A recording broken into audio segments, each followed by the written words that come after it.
não é? Que a gente semeia e tem que ter colheita. Nunca vi alguém semear e não ter colheita. Se semeou para o reino de Deus crescer, tenha certeza que o que vem para você não é pouca coisa. Então nós vamos ter condição de fazer isso. Mas se ainda não tem, por favor, lute para ter condição semeando. Porque você semeia vai ter o seu resultado. Para fazer isso que eu vou dizer, não bota na sua casa não, porque família é prioridade para nós. Não tira a privacidade dela. Você vai ver uma pensão, um lugar, uma hospedaria, algum lugar, mas por mais simples que seja, para uma pessoa que está suja, jogada no chão, é um pedaço dos céus. O que tenha dentro da sua possibilidade, faça, porque Deus não está brincando de palavra, não. A palavra dele é séria, ele só leva a sério a palavra dele. Só tem compromisso com a palavra dele. Então a gente passa, o que eu vou fazer? Não posso fazer nada, eu não vou levar meus filhos pequenos, não vou deixar uma mulher dessa, no caso nosso, que é mais caso de cuidar de mulheres, né? Os homens cuidam dos homens, né? Em casos especiais pode acontecer de fazer isso, mas a gente vai passar e vai encontrar, digamos, uma mulher jogada bêbada, caindo nos pedaços lá, e o homem se encontrar também. Eu creio que Deus, até em casos especiais, pode ser até um homem mesmo, a gente pede ajuda e vai ajudar também, fazer também. Mas aí a gente vai fazer isso, a gente vai ter reserva, nós vamos ter reserva, porque vamos semear no reino, vamos ter muita prosperidade, vamos ter riquezas. Vamos fazer, mas enquanto não chegou nessa prosperidade, você tem pessoas. Fulana, olha, tá lugar, passei agora, tá assim, você pode me ajudar? A gente não pede ajuda quando é coisa para nós. Olha quanta ajuda eu pedi para fazer essa obra aqui. E pedi para um, e pedi para outro, pedi para outro. Então, que nem não é para nós, né? Não é para mim, é para nosso Deus, mas de qualquer maneira nós estamos usufruindo dessa coisa gostosa da presença dele aqui. E aí, pede ajuda. E aí a pessoa encontrar um lugar, para alugar, para pagar para aqueles dias, para cuidar daquela pessoa. Isso é muito sério, viu? Muito sério. Então nós precisamos dessa obra do Senhor. Quando o Senhor lhe entregar, é sua. Porque nem todo mundo vai entregar uma obra dessa. Mas Ele lhe entregou, Ele confiou em você. Para cuidar daquela pessoa. Um quartinho que vai alugar, uma pensão, alguma coisa. Se for um quartinho, vai ser mais difícil, que você vai ter que estar. E se colocar em um lugar que tenha um pensionato, uma coisa assim, como é que chama? Aí já vai ter as pessoas para cuidar da alimentação, você vai providenciar o médico, essas coisas todas. É um ser humano. É um ser humano. É fácil? Não. Mas se nós estamos desatadas no sobrenatural de Deus dentro de nós, nós podemos todas as coisas naquele que nos fortalece. A gente pode passar na vitrine e dizer, aquele vestido, gente, eu posso todas as coisas. Aquele vestido é meu. Ó, já vou até pegar no vestido, ó. É meu. E volta e compra mesmo. Sapato, a mesma coisa. Eita. Olha o sapato. Toquei, já sabe, ninguém vai comprar, vai ser meu isso aqui, viu? E volta e compra mesmo. Então, a gente também pode fazer essa obra que é tão importante em nossas vidas, porque Deus vai chamar assim, Ele vai chamar filhos, adoradores. Ele não vai chamar evangélico tal, evangélico esse, religião essa, Ele vai chamar filhos. Os filhos irão ser chamados assim. Ou tem alguma outra interpretação teológica para isso? Me ajudem, viu? Porque eu sou sempre disponível para receber ajuda. Porque para mim não tem outra interpretação, é para ser chamado assim. E nós sabemos que Deus nos deu riquezas, basta a gente semear no reino que elas vêm. Está tudo pronto para entregar. Basta a gente semear no reino. O reino cresce e a gente cresce junto. Aleluia. Aleluia, glórias a Deus. Então vamos semear, mas eu já dou dízimo, já dou oferta. Ele quer um sacrifício. Dízimo já é comum, a oferta é comum, ele quer um sacrifício, aquela que doa, que marca a sua vida. Um sacrifício que marca a sua vida, como a dele marcou a nossa. O dia que ele se entregou por inteiro, marcou as nossas vidas, não foi? E nós estamos aqui. Agora vamos marcar para as pessoas verem Deus se gabando de nós? Como ela está com a saúde nessa idade de 77 anos, Deus está se gabando de mim. Chega, mas ela está assim com essa idade. Ele me entregou uma dieta e eu obedeci. Eu tinha 30 anos. 47 anos já se passaram. Nisso aí ele já pode se gabar de mim. Não abro mão. Pode vir. Agora bem, tem um carneiro aí gostoso. Não vou comer. Não vou comer. Não como nada que não seja da dieta que ele me entregou. 47 anos sem ver carne de boi. Como é que a senhora vive? Na graça. Ele deu, ele garante, né? De vez em quando ele, para ver se eu vou murmurar, ele diz assim, o médico diz, vai tomar uma vitamina B12. Vai para minha veiazinha, eu tomo minha vitamina B12 satisfeita.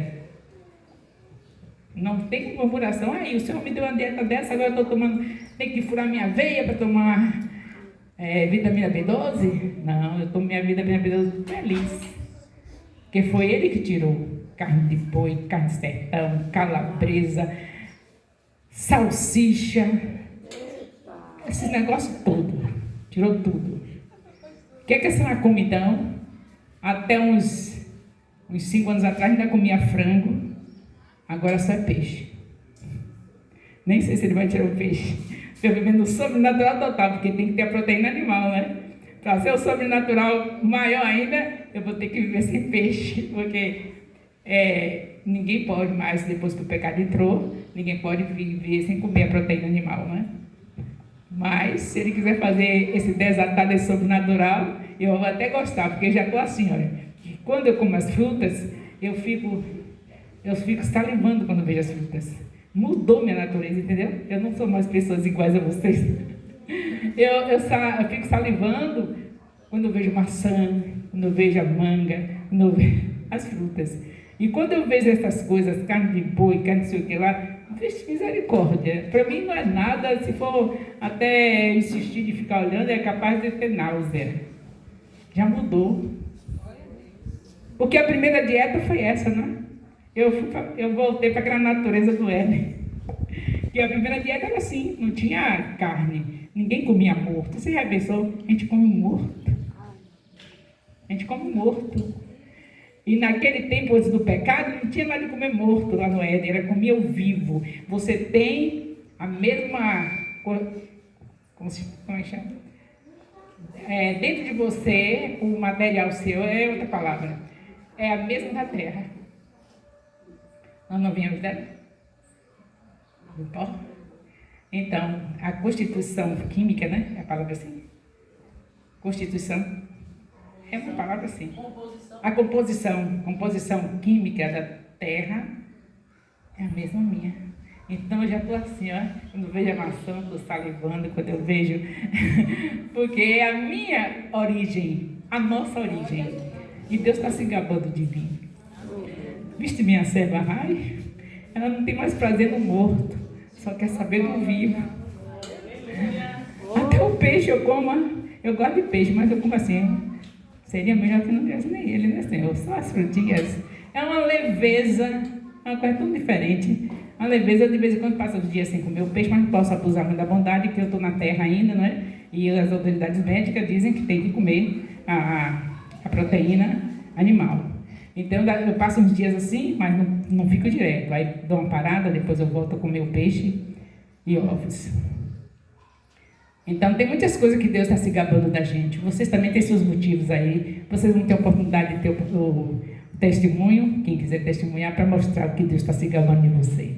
Não é somente eu, não. Deus está operando todos vocês aí. Louvado seja Deus. Então nós estamos aqui em minha serva, eu não sei onde foi que parei. Falei... Mateus 25, 31. 25, 31. De coração quebrantado, não foi o que falei? Então, nós também seremos... O Senhor vai se gabar também de nós, por nós termos, agora eu vou passar para outro tópico, por nós termos acreditado que Ele ressuscitou e que Ele está dentro de nós. Ele vai se gabar de você por isso. Mas se você acredita mesmo que eu estou dentro de você, eu acredito, Senhor. Vocês acreditam mesmo, né? Então, ele vai se gabar de você, porque você já pensou que coisa linda, que coisa difícil de se acreditar? Só crente acredita nisso. Que eu carrego dentro de mim o Deus Todo-Poderoso, o Espírito Santo. É Deus, Ele é Deus. É o Espírito do Senhor que está dentro de nós. Então, Ele tá se gabando de você, porque você acredita, você toma ceia. Não é? Acredita que está fazendo isso em memória do Senhor. Não é isso? Então, minha serva conhece que a ceia é a conexão com o poder sobrenatural da cruz. Está se gabando de vocês. As minhas servas aqui, os meus servos aqui, eles acreditam que é uma conexão da ceia, não é? Com a ressurreição. 1 Coríntios 11, de 23 a 29, para esse se gabar do Senhor, da conexão com o poder sobrenatural que tem aqui a ceia. A ceia tem essa conexão do poder sobrenatural da cruz. E você crê nisso, e Deus está se gabando, e Ele fala sobre isso em 1 Coríntios 11, de 23 a 29.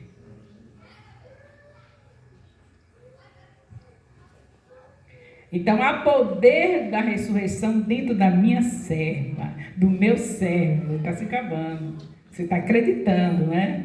Você, onde chega, você diz: eu tenho o poder de Deus, eu tenho o Espírito Santo dentro de mim. Não é assim? E aí ele se acaba de você. Mas se você chegar nos lugares, você tem o Espírito Santo nada, carne podre, e você deixar se vencer por essa conversa? Carne podre, não, eu tenho o Espírito Santo, porque Jesus Cristo pagou o preço para que eu tivesse. Não é porque eu mereço, e além de tudo, ele não está na carne podre, ele está dentro do Espírito que Deus entregou para mim. Eu sou um Espírito que estou dentro de um corpo. O Espírito Santo não está na carne, está dentro do Espírito, que eu sou um Espírito, você é um Espírito. Não sei a sua opinião, mas diga para sua irmã, você é um Espírito. E por que eu estou vendo você? Diga assim, e por que eu estou vendo você? Porque eu estou dentro desse corpo. Aplauda o Senhor. Dentro de um corpo, né? Maravilha. E aí dentro desse Espírito que está dentro de um corpo, está o Espírito Santo. E Deus se gaba de você, porque você diz isso para todo mundo que diz que você, carne podre com o Espírito Santo, aí você diz: eu sou um Espírito, o Espírito Santo está dentro de mim. E Jesus Cristo pagou o preço para que o Espírito dele estivesse dentro de mim, que sou um Espírito. Porque se ele não pagasse o preço, nem no Espírito ele poderia vir. Porque a gente pecou lá no Éden, né? Aí não tinha condição. Mas como nós fomos purificados pelo sangue de Jesus, aí o Espírito Santo veio para habitar em mim e em você, que é um Espírito que está dentro desse corpo. Louvado seja Deus. Esse poder está dentro de você. Está sabendo usar esse sobrenatural? Já está destravado? Poder do sangue dentro de você. Deus está dizendo: a minha serva, glória a Deus, não é? Tem o poder, meu poder dentro dela. Minha serva pode ser dominada se o meu poder, não pode ser dominada se o meu poder está dentro dela. A minha serva, Deus está dizendo, a minha serva, Satanás está dizendo: não, mas minha serva não vai ser dominada por você não, porque o meu poder está dentro dela. Aleluia! E ele lá cutucando Deus: não, mas você vai ver, se eu tocar nela, fizer assim, não, a minha serva não vai ser dominada nem por dor, nem por nada, porque ela tem o meu poder dentro dela. A minha serva conhece o poder da oração. Ela sabe, a minha serva sabe que quando ela faz isso aqui, até as dores são aliviadas no nosso corpo. Bastou juntar as mãos. Bastou dobrar os joelhos. Bastou olhar para cima. Pronto, a minha serva sabe disso. Que eu estou dentro dela e ela, imediatamente, quando você tocar, ela vai, colocar as mãos assim. Ela vai dobrar os joelhos. Ela vai olhar para cima e ela vai te vencer, Satanás. As minhas servas e os meus servos. Louvado seja Deus. A minha serva, é assim que ele está chamando você, a minha serva, como chamou com Jó. Ele está se gabando de você. Diga para sua irmã, olha, não perca isso de vista, Deus está se gabando.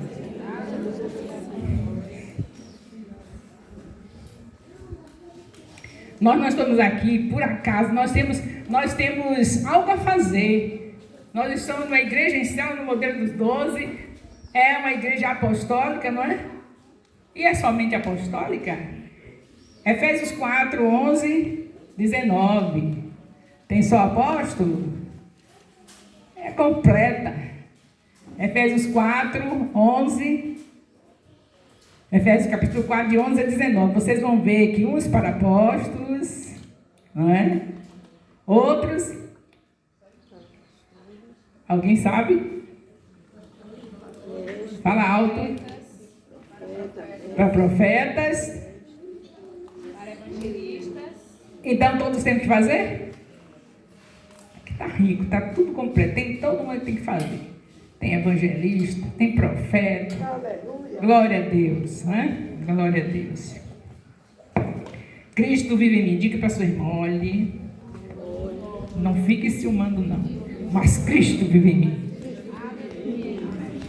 Aí a outra responde, como eu vou ciumar se ele vive dentro de mim também? E quem lhe garante isso? 1 Coríntios 22. 1 Coríntios 2, 2. 1 Coríntios 2, 2. Gálatas 2, 20. Gálatas 2, 20. Cristo vive em você, Cristo vive em mim. A promessa se cumpriu. Por que ele vive na gente? Porque Deus é fiel nas suas promessas. Ele sempre cumpriu suas promessas. Eu não sei por que você está se queixando. Deus prometeu e não fez ainda. Se queixando por quê? Ele prometeu lá no Éden, olha quanto tempo passou. Gênesis 3, 15. Que é um versículo assim que às vezes a pessoa fica pensando que não é, mas ele está falando da promessa ali mesmo, do que haveria de esmagar a cabeça do diabo, que ia nascer de mulher. Então ele prometeu ali que tinha de nascer Jesus, porque não está escrito o nome Jesus, aí as pessoas, mas é que está falando de Jesus? É aquele que ia nascer da cabeça, que ia nascer, que já nasceu, né? Para esmagar a cabeça do diabo, Gênesis 3,15. Olha, passou anos e anos. Deus suportando aquelas coisas todas do ser humano, aprontando e Deus vindo de novo, e querendo só tabernacular com o homem. Quando viu que a coisa estava séria, mandou Moisés fazer um tabernáculo. Moisés, faz um tabernáculo, que eu vou ficar aqui. Faz aquela arca lá, que eu vou ficar. Que é para esse povo entender que eu não quero perder eles de vista. Meu filho não chegou ainda, mas meu filho vai ter que chegar, que eu não vou deixar minha promessa se cumprir. E se eu não fizer isso, esse povo não vai querer nada, vai esquecer. Então, eu só estou esquecendo da promessa. Então pegou, fez aquele tabernáculo, botou a arca lá, e vocês sabem da história, e mesmo assim pecavam, e mesmo assim se afastavam. Mas Deus continuou fiel, sempre providenciando alguma maneira de tornar, trazer de volta. Trazer de volta, trazer de volta. Se perderam de volta até que Jesus chegou. E aí se cumpriu a promessa. Louvado seja Deus. Isaías, 700 anos dele chegar. Tudo isso Deus providenciando. Até isso, os profetas ele está falando para eles não esquecerem. Como Isaías 53, 1. Isaías 4, 31. Tudo lembrando da promessa. E até que ele chegou. Glória a Deus, né? Você quer dar um aplauso para o Senhor Jesus? Maravilhoso Jesus. Você é digno de todos os aplausos. Aleluia, glória a Deus. Então, pegue sua alegria agora. Estava onde a alegria mesmo? Eu só vim muito triste, eu vim só porque eu queria Deus dar uma resposta para mim nessa manhã. Mas eu vim foi muito triste. Pegue sua alegria de volta. Aleluia! A alegria do Senhor é a nossa força. Se perder a alegria, perdeu a força. Neemias 8:10. Aleluia! Neemias 8:10. Não pode deixar a tristeza. A tristeza vem porque somos humanos, mas não deixa ela demorar. Não deixa, porque a alegria do Senhor é a nossa força. Está sentindo dor, estou sentindo dor. É triste sentir dor, mas já tem um remédio que Deus deixou, a ciência deixou provando isso. Eu coloquei áudios também, tem muita gente que não gosta de abrir áudio porque realmente diz que é muito ruim para o celular, né? Mas faça o sacrifício, perca o celular, mas não perca a sua bênção. Ouça os áudios, porque esse mês está falando sobre a oração. Os cientistas já descobriram porque Deus, ele tinha que escancarar a ciência, deixar a ciência arrasando, a ciência está arrasando, descobrindo tudo. Porque muitos servos de Deus passaram crendo em coisas que o mundo lá fora não crê. Nós hoje aqui também estamos crendo em coisas que as pessoas incrédulas não creem. Mas a ciência está escancarando, não tem jeito para eles. Todos querem dizer, não, que nada disso é conversa, a ciência está provando. Os médicos, os entendidos lá da saúde, eles já descobriram o que se passa no cérebro do ser humano, que é crente, que confia em Deus, quando dobra os joelhos. É diferente. É diferente. Quando dobra os joelhos, quando põe as mãos assim. O cérebro trabalha diferente. Os neurônios são renovados. Deus faz uma obra tão grande que a dor que você passa, que está passando, você vai fazer como Paulo, como Silas, cantando enquanto a dor está ali. Você nem enxerga, você nem vê, por causa da presença, por causa do ponto de ligação, quando você faz isso. Há um ponto de ligação no cérebro, a ciência descobriu, mas nós já sabíamos disso. Todos nós sentimos a diferença. Não era isso? Sentíamos a diferença quando orávamos, não era? Passava dor, passava tudo, o mundo desabando, e a gente, meu Deus, não está desabando, mas muito obrigada que eu estou com a tua paz, que eu estou bem, né? Em hospitais, seja onde for. Diferente. Só no hospital, um do lado, não morre aqui, outro, e a pessoa naquela paz. A gente já sabia disso, que havia esse negócio. A gente nessa paz, nessa maravilhosa bênção de Deus, de quando se ora. E agora a ciência para mostrar para os incrédulos, porque nós não precisávamos de mostrar, a gente já sente isso, né? Cada um que passou suas dificuldades sabe disso.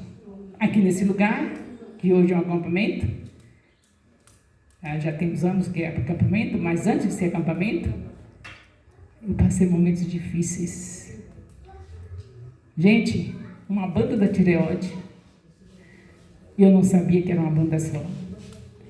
Gente, um filho que naquela época não tomava medicação, ele está presente ali?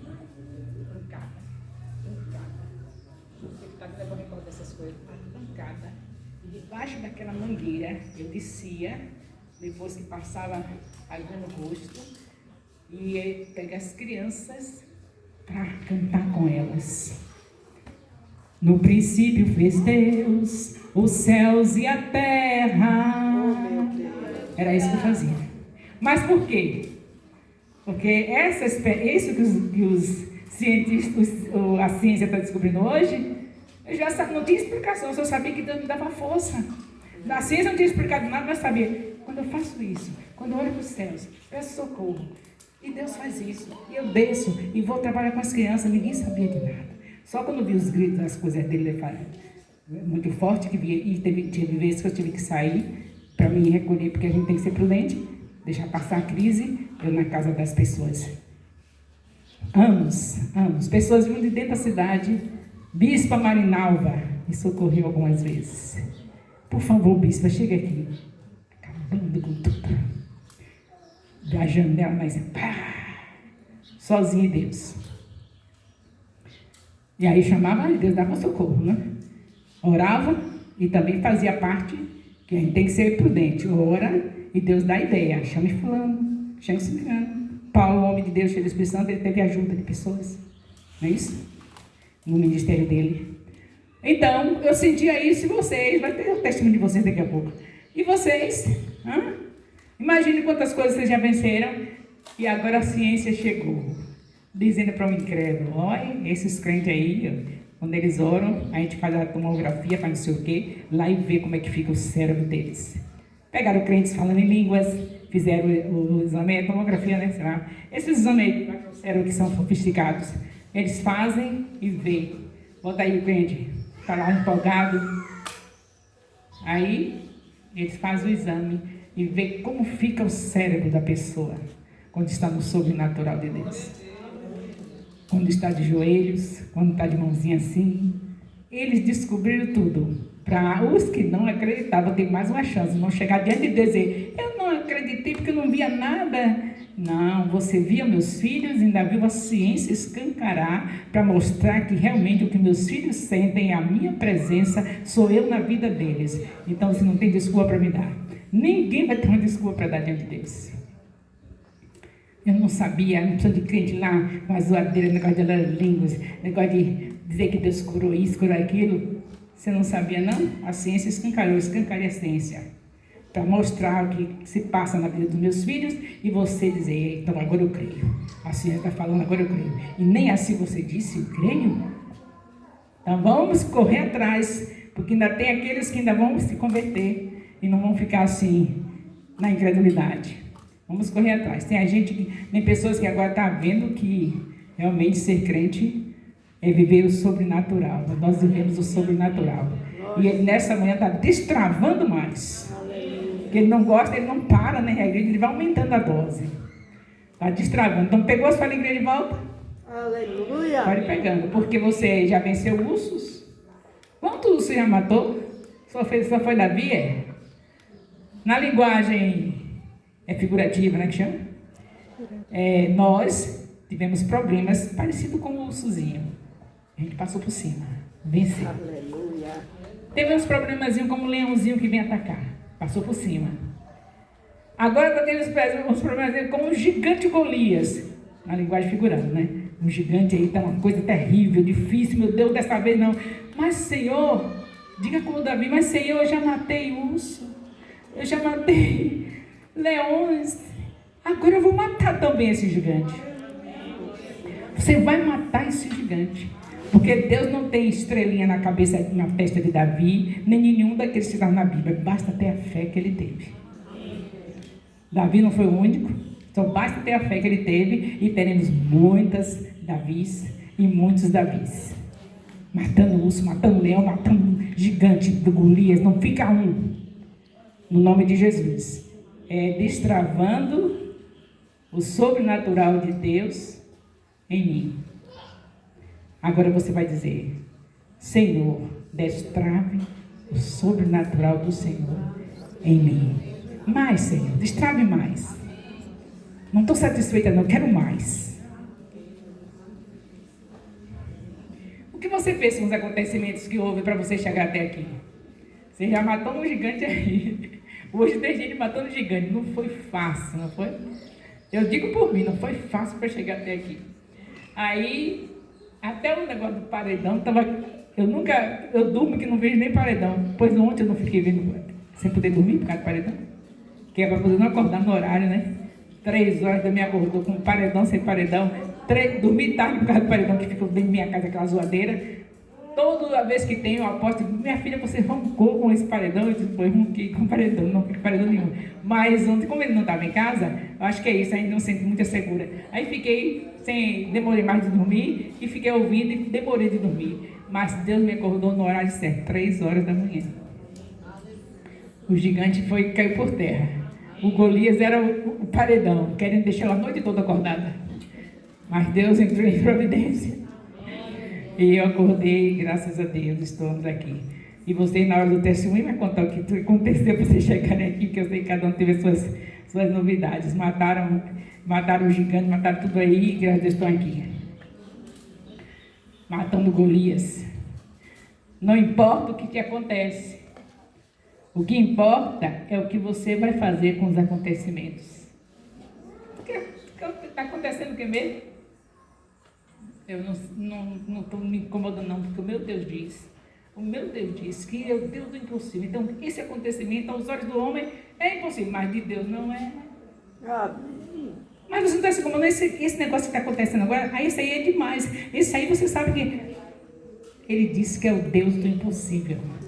Mas nisso aí, Ele é o Deus do impossível. Então não importa com o acontecimento. O que está acontecendo? É algo que todo mundo vai dizer, não, dessa vez não. Isso aí não me vem com essa não, que isso aí não vai ter jeito não. Você diz, Ele é o Deus do impossível. Pronto, está resolvido. A fé é o que agrada a Deus. Você não pode abrir a boca para dizer palavras negativas. O Senhor já deixou bem claro, pensar no que é bom. No que é bom, certo?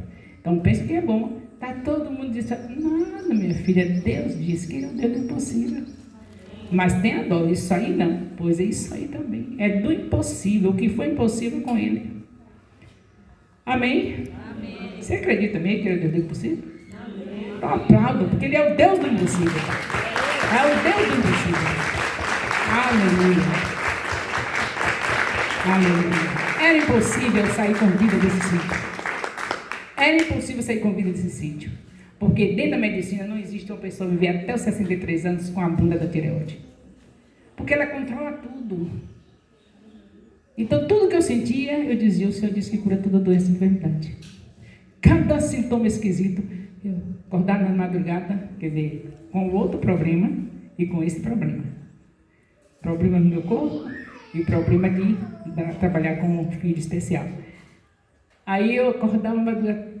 Gente, não vai dar para descrever, que não vai adiantar vocês não entender os sintomas com ela. Mas pense todo tipo de sintoma que você se assusta, eram diferentes. Se numa noite era assim, na outra noite já era outra. Cada dia era de um jeito. Não era aos olhos do mundo, não tinha como eu sair vivo. O pessoal cantava assim, Dona Raimunda, a senhora morreu e esqueceu de se enterrar. E dizia assim, que chamava Dona Raimunda, né? Que meu nome é Raimunda, mas hoje em dia, de muito tempo, meu marido botou o nome de Rai, que todo mundo chama de Rai, depois ficou apóstola Rai. Então, sempre Rai. Mas aqui, ele já fala meu povo para não falar de maneira carinhosa, que a maneira carinhosa é Rai. Ele vai falar com grosseria, dizendo, Dona Raimunda, em frente ali. Não tem aquela... Não tem mais nada do que tinha, não. Tinha uma árvorezinha, eles sentavam para esperar a hora que eu saísse do portão. Eu estou magra, esquelética, mas estou com saúde. Mas naquele período, é porque eu não posso engordar com a dieta que eu tenho, não tem como engordar, né? Aí, mas naquele período não era por causa de dieta, era por causa da doença mesmo, coração. Eu não podia ver uma pessoa falando no portão, só ia dizer meu nome, porque mesmo assim eu era a ambulância do local. Naquela época não tinha parteira, não tinha pronto-socorro, tudo era com a gente. E como meu marido trabalhando ainda, estava no polo ainda, então ele não podia estar fazendo essas viagens de socorro para o povo. Quem fazia era eu, desse jeito. Jogava o Eliseu dentro do carro e lá se vai eu. Largava a pessoa no hospital e ia embora. Então chegou um tempo que eu fiquei tão...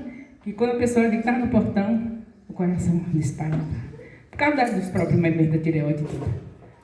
Não tinha condição. Eles já tinham convicção que ia sair o caixão. Dona Raimunda, a senhora morreu e esqueceu de se enterrar. Cantavam isso. Por que cantavam isso? Porque, mesmo assim, desse jeito, as pessoas que frequentavam, que davam para as crianças, que o inimigo pedia, quem ficou dando foi Jesus. Era aqui dentro que se acertava. Aí pronto, criou um número de inimigos, porque muitas crianças deixaram de comer, aquele negócio que faz que bota vender, deixaram de comer para vir comer aqui. Lá era no período, e aqui era todo dia. Então tive creche aqui, tive escolinha aqui, tive tudo desse jeito. E o diabo ficava com raiva, porque ele nem assim morrendo, não para. Depois eu vou botar um cântico para ela morrer mais rápido. Dona Raimunda. Aí eu disse, tá bom, fico cantando aí e espere que o meu Deus vai fazer. Fico cantando aí, não dizia nada, saía, voltava, entrava, mas dizia, o Senhor sabe, o Senhor pode. Então, queridas, chegou a hora dos seus testemunhos agora, viu? Então, Ele sabe os cabelos da sua cabeça, Ele sabe tudo sobre você, Ele está com você, habita dentro de você e Ele quer se gabar cada dia mais de você. Amém. Como foi nosso tema? Como é o nosso tema? Santificação para ver Deus se gabar. De quem? De você, de mim, de nós. Aplaudam o Senhor.